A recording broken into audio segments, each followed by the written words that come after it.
kasih Anda masih bersama kami di Political Show dan sekarang kita akan bergabung melalui sambungan virtual dengan teman-teman dari mahasiswa Universitas Parahyangan yang dari tadi sudah mengikuti perbincangan kita.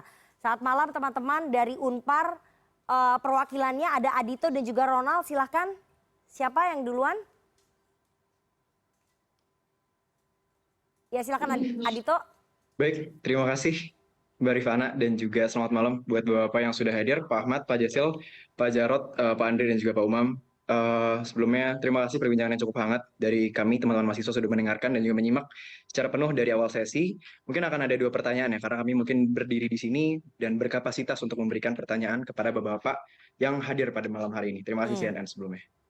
Pertanyaan pertama, tadi sempat mendengar beberapa kata dari Pak Jarot dan juga Pak Andre ya, bahwa kata Pak Jarot mengkonfirmasi bahwasannya Jokowi ini memang bertujuan ke sana ingin mencari penerus karena merasanya selama setahun dan juga 2 tahun ke depan menjalani pemilu harus ada orang yang digadang-gadang gitu oleh Pak Jokowi.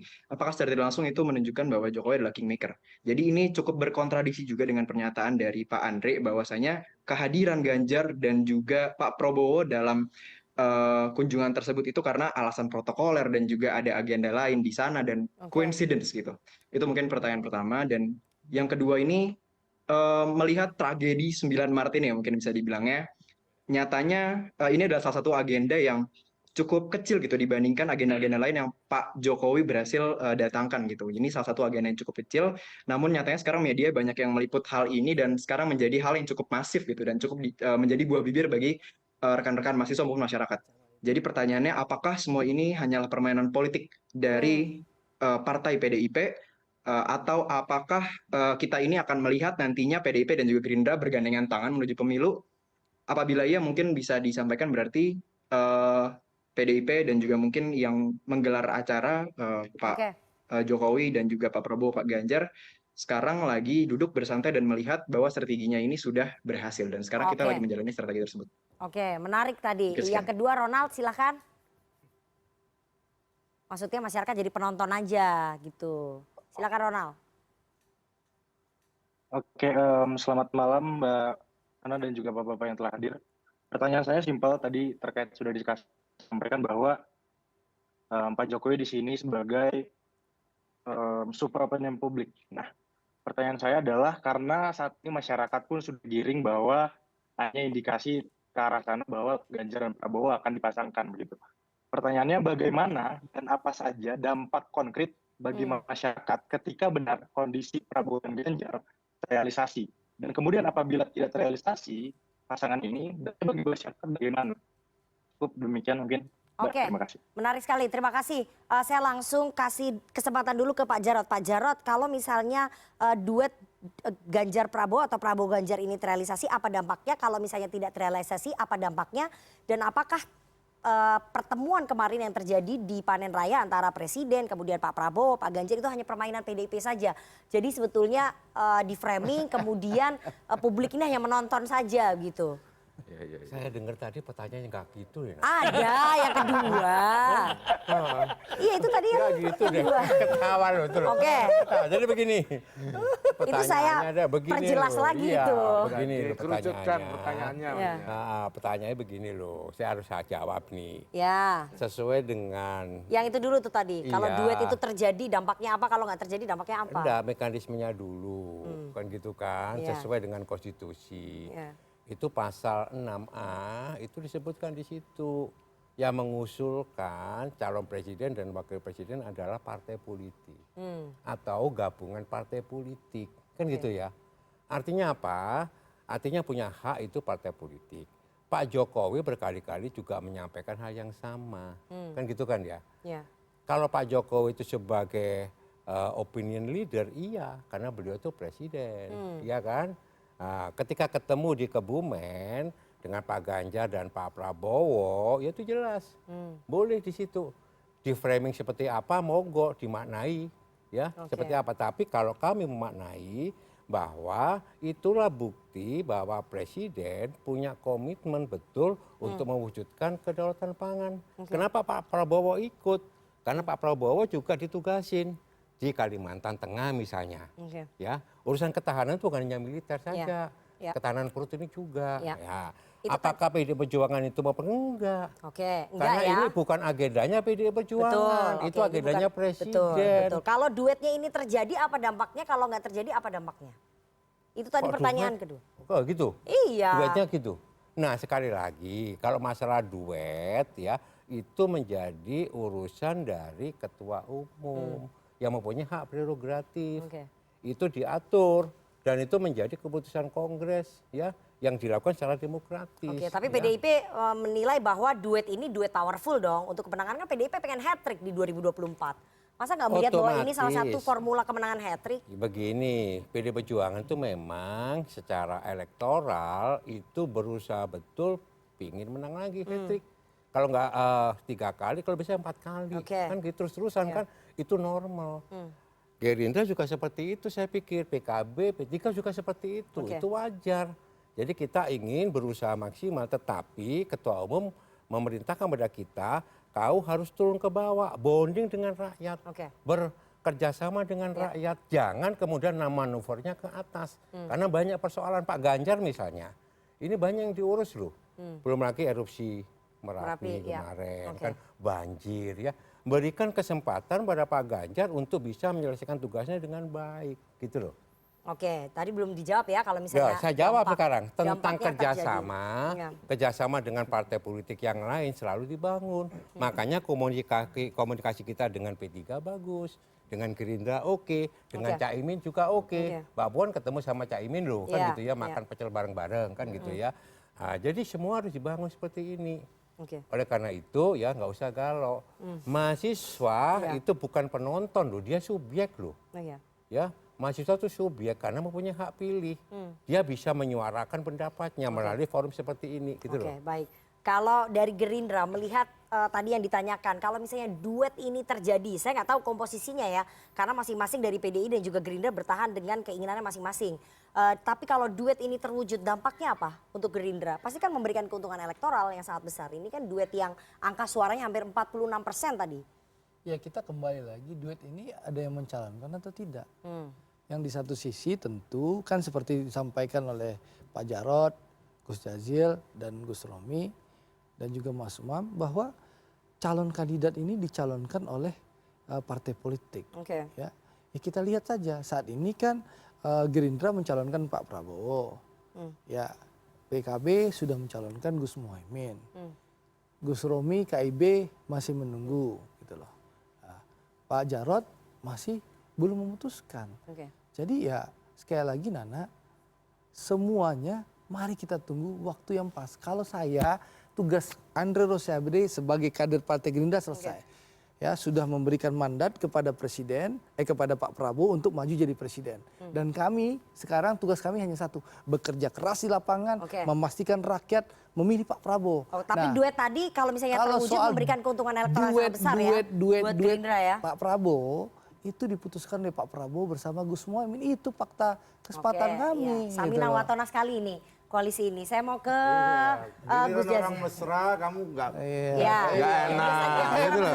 Ya biasanya kan orang Biasanya yang mesra mesra-mesra makin ujungnya nggak ke pelaminan. Saya ingin tanya, Gus, kalau misalnya nanti kemudian Gerindra memutuskan untuk bersama dengan PDIP, kabarnya kan lagi intens nih kemarin dari acara yang lari itu, Gus Muhaimin udah menyampaikan bahwa kalau ke KIB belum, tapi komunikasi kita intens sekali dengan Golkar. Artinya PKB memperhitungkan ya bahwa Golkar sebagai sekoci koalisinya kalau misalnya gagal berkoalisi dengan Gerindra.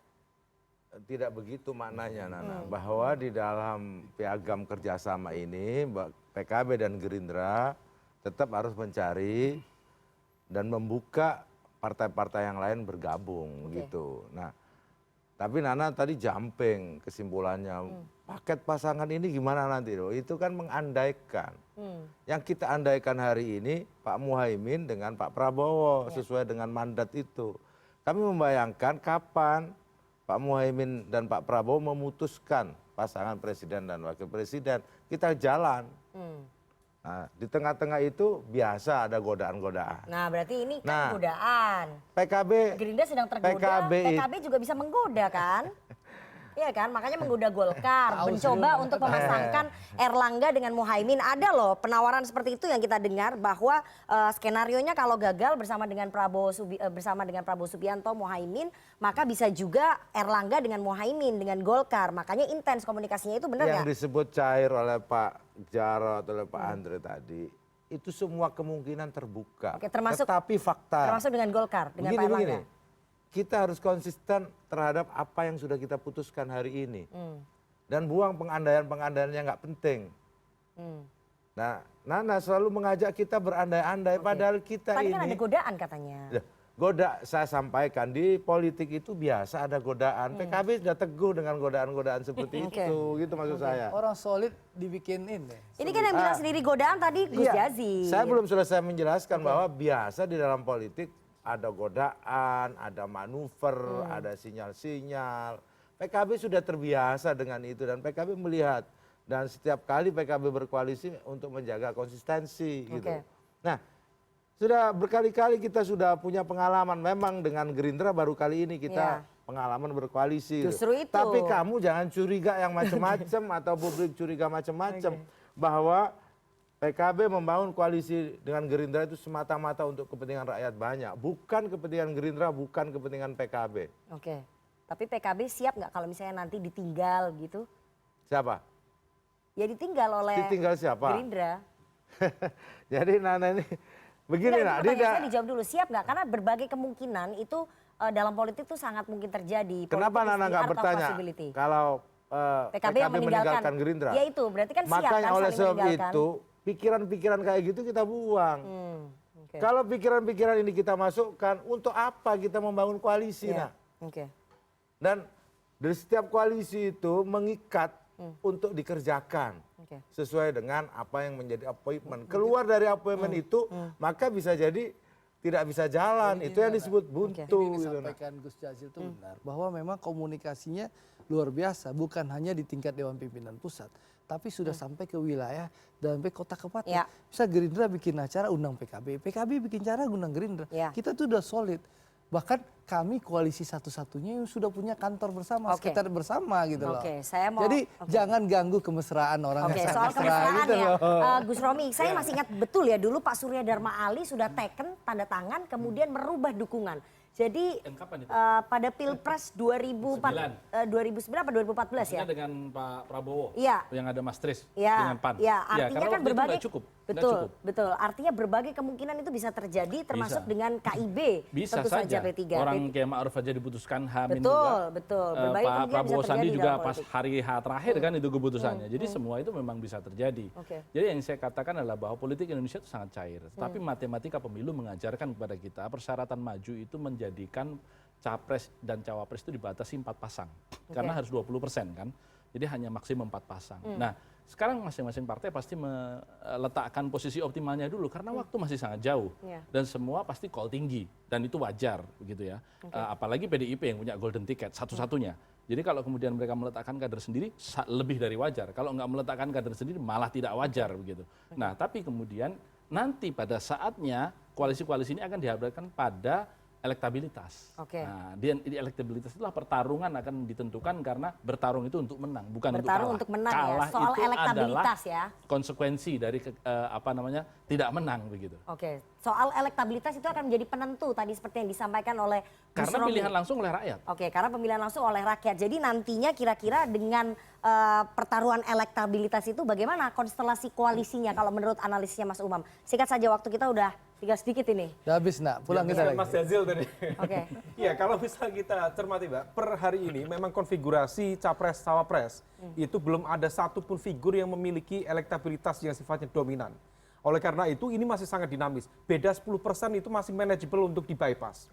Nah, oleh karena itu per hari ini juga sama, partai-partai politik akan menyampaikan tadi, disampaikan oleh Mas Romi, high call. Kenapa? Karena Pilpres dan Pileg dilaksanakan pada satu waktu. Artinya apa? Siapa yang kemudian mampu berhasil mendudukkan kadernya di kontestan capres-cawapres, dia akan mendapatkan kutil efek yang cukup besar. Dan itu kemudian sebuah pertaruhan besar. Nah, tetapi di antara sekian banyak tadi perdebatan, sebenarnya yang akan menjadi titik kunci yang bisa membuka kebuntuan komunikasi ini adalah keputusan politik dari Ketua Umum PDIP Bu Megawati Soekarno Putri. Jadi tetap yang punya golden ticket. Kalau misal keputusan dari Bu Mega sudah dirilis, maka kemudian itu bisa memecah kebuntuan di KIB sendiri. KIB per hari ini masih tersandra langkahnya. Tidak ada pergerakan, masih mengalami stagnasi karena langkahnya sangat tersandra oleh itu. Di saat yang sama, kalau misal kemudian kartu truf dari PDIP sudah dimunculkan, maka Gerindra akan menghitung ulang apakah visible, memungkinkan nggak untuk dilakukan tadi, dilakukannya super blok. Kalau misal tidak, maka PDIP akan berjalan sendiri, Gerindra akan bersama dengan PKB, dan kemudian KIB berpotensi besar untuk split. Kemudian apakah bergabung ke salah satu pilar atau mungkin ke koalisi perubahan yang sudah ada. Jadi bisa 3 atau 4 paslon ya. Padahal PDIP pengennya 2. Itu tadi recap percakapan kita ya. Jadi PDIP pengennya 2. Sekjen PDI Perjuangan bilangnya minta 2 kan. Berharapnya 2 supaya pemilunya lebih cepat dan juga lebih murah. Dan setelah ini kita akan kembali usai jeda, jangan kemana-mana, tetap bersama kami di Political Show.